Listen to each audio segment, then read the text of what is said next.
मैंने एक फ़ोटो देखी जिसमें कुछ इस तरह का नाम लिखा हुआ था, तो मैंने सोचा मैं ट्राई करूं, आपको भी सिखाऊं। तो चलिए शुरू करते हैं। उसके लिए हम पिक्सेल लैब ओपन करेंगे। पिक्सेल लैब ओपन करने के बाद कुछ इस तरह का यूज़र इंटरफेस मिलता है। इसको हम रोटेट कर लेते हैं ताकि देखने में समझने में बड़ा दिखे और समझ में सही से आए। तो इसकी अभी हमें ज़रूरत नहीं, इसको हम डिलीट करते हैं। फिर एक अपना कोई साइज़ ले लेते हैं। तो यहाँ 3 डॉट पर क्लिक करते हैं। देन यहाँ साइज़ पर आकर इस वाले एरो के निशान पर क्लिक करके यहाँ से एक यूट्यूब थंबनेल का साइज़ चूज़ कर लेते हैं। पहले आप इसमें एक बैकग्राउंड डाल लें। इस वाले आइकन पर क्लिक करें, थोड़ा नीचे की तरफ स्क्रॉल करके फ्रॉम गैलरी पर क्लिक करें। आपने अपने स्टोरेज में जहाँ पर भी अपना बैकग्राउंड रखा हुआ है वहाँ से इंपोर्ट कर लें। मैं यहाँ से इंपोर्ट कर लेता हूँ।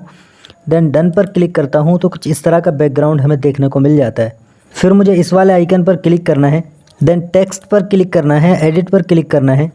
यहाँ पर आप अपना नाम लिखें। मैंने यहाँ पर सफ़र लिखा है तो मैं डन पर क्लिक करूँ, देन ओके पर क्लिक करूँगा। फिर इसको यहाँ लाकर इस तरह से सेट कर दूँगा और इसमें कोई ऐसा फ़ॉन्ट डाल लें जिससे ये कुछ मोटा हो जाए। थोड़ा नीचे की तरफ स्क्रॉल जैसे आप करेंगे तो यहाँ फ़ॉन्ट वाला आइकन मिल जाता है। फ़ॉन्ट पर क्लिक करके फिर नीचे की तरफ स्क्रॉल करेंगे तो यहाँ एक फ़ॉन्ट मिलता है, मैं इसको ले लेता हूँ। इस तरह का फ़ॉन्ट यूज़ करना है जिसमें लेंथ कुछ मोटी आए तो ये अच्छा लगेगा देखने में।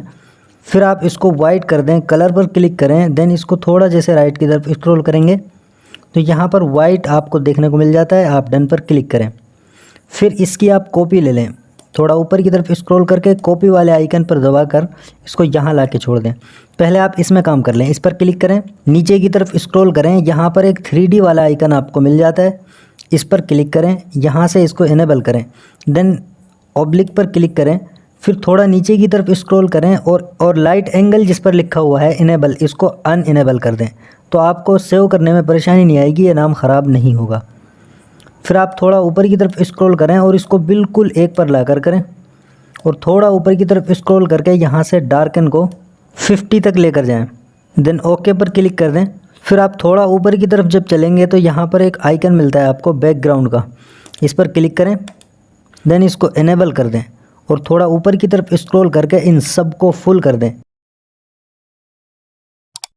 फिर आप डन पर क्लिक करें। अब नीचे वाले पर क्लिक करें और थोड़ा नीचे की तरफ स्क्रॉल जब आप करेंगे तो यहाँ पर आपको एक आइकन मिलता है 3D रोटेट करके, इस पर क्लिक करें।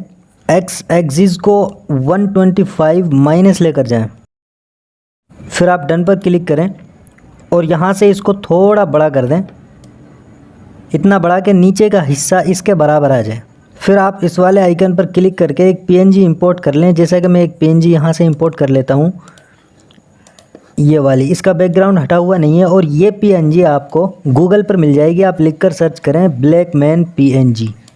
तो पहले मैं इसका बैकग्राउंड हटा लेता हूँ। थोड़ा नीचे की तरफ स्क्रॉल जैसे मैं करूँगा तो यहाँ पर इरेज कलर आता है। आप यहाँ से इसको इनेबल कर दें और टॉलरेंस को आप फुल कर दें। डन पर क्लिक कर दें और फिर इसको छोटा करके यहाँ पे लाके सेट कर दें। फाइनली आपका इतना काम हो जाता है। अब आप लायर पर क्लिक करें और इस वाले आइकन पर क्लिक करें। इन सब को यहाँ से टिक करके फिर इस वाले आइकन पर क्लिक करके ओके कर दें तो ये सारे एक साथ जुड़ जाते हैं, मर्ज हो जाते हैं। फिर आप नीचे की तरफ स्क्रॉल करके इरेज कलर में आएँ। इरेज कलर में आके इसको इनेबल कर दें और टॉलरेंस को थोड़ा सा बढ़ा दें तो आपकी इस तरह की एक इमेज बनकर तैयार हो जाती है। फिर आप इस वाले आइकन पर क्लिक करके सेव एज इमेज पर क्लिक करके डायमेंशन कस्टम के बराबर में एरो वाले निशान पर क्लिक करके यहाँ से अल्ट्रा पर क्लिक करके सेव टू गैलरी कर लें। ये आपकी गैलरी में पहुँच जाएगा। तो इस तरह से आप ये इमेज बना सकते हैं। वीडियो को लाइक करके चैनल को सब्सक्राइब करके बेल नोटिफिकेशन को ऑल पर करें।